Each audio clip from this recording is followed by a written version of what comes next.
This lecture will be building on the previous lecture about the central limit theorem.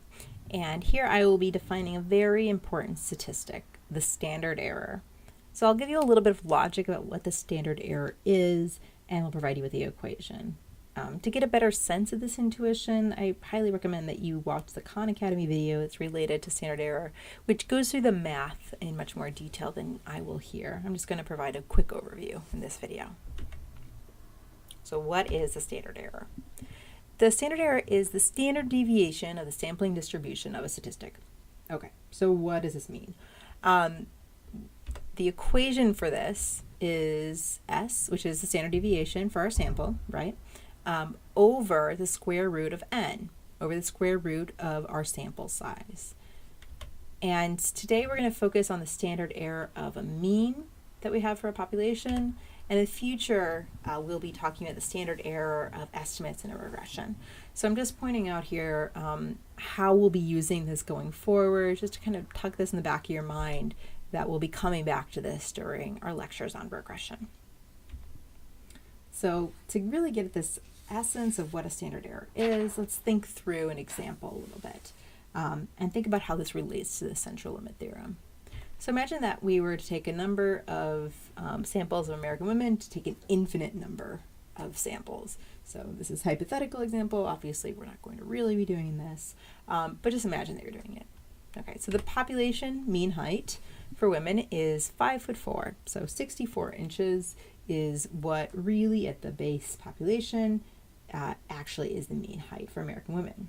But we don't actually know that. We can't assess the population value. So we just have our sample statistic to estimate the population parameter. Okay, so we're taking an infinite number of samples of these women, and we want to be mapping the results that we get. So think about the central limit theorem here. This says that the distribution of the sample mean heights is going to be normally distributed, right? So I take one sample and get a result. I plot that. I take another sample, I get a result, I plot that.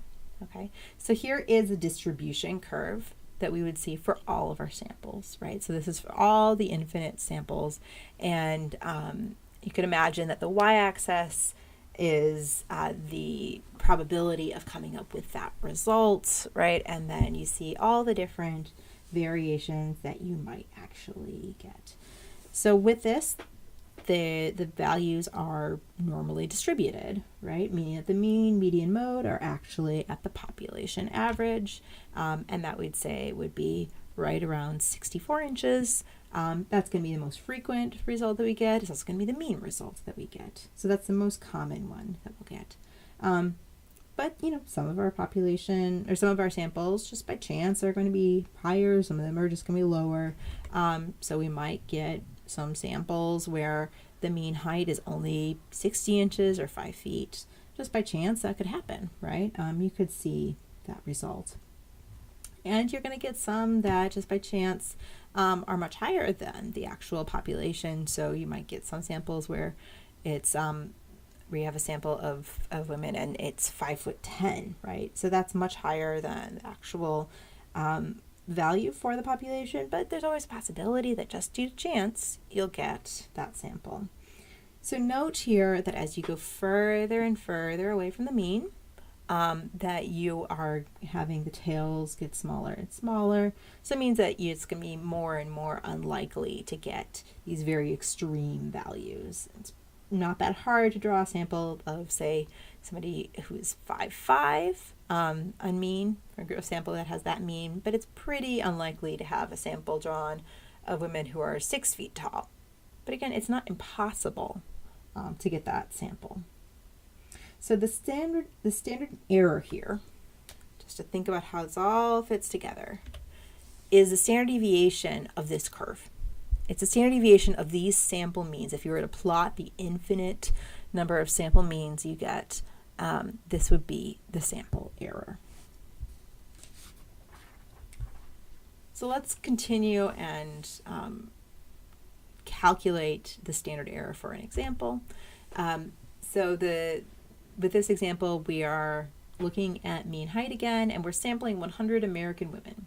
And here we have a sample average a sample mean of 65 inches. And then the standard deviation for the sample is 6 inches. Okay, so this means that we are calculating our standard error that should be a standard deviation on top over square root of n. And so that is the standard deviation of 6 over 100. Take the square root of 100, 6 over 10, so that's 0.6. And so that is how we calculate our standard error. All right. So right now this doesn't mean that much, but the next lecture on confidence intervals, we'll talk more about how we actually use the standard error to calculate the true underlying value of the population mean.